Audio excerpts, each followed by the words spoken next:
How to send money on Western Union. Hello everyone, this is Neha from Create, Login and Delete.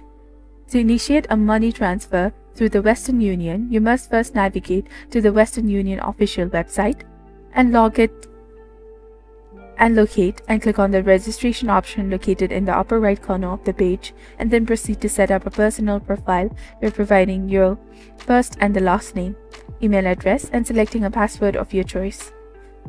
After completing this step, click on the Continue button, and then you will need to verify your email address by entering a unique PIN provided to you.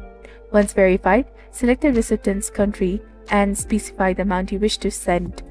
Choose the method for the receiver to collect the funds, such as cash pickup or direct deposit to the bank account.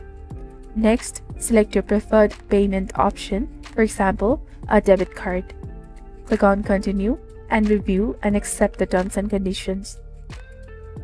Proceed by entering the recipient's information, including their first name, last name, state, and contact number. Click on Continue and input your card details, including the card number, expiration date, and security code.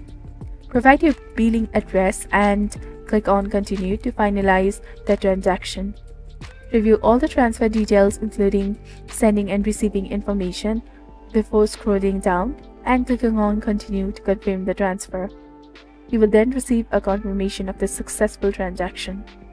So this is basically on how to send money on Western Union. If you found this video to be helpful, do not forget to like, comment, share, and subscribe to our channel for more amazing contents. Thank you. See you in the next video.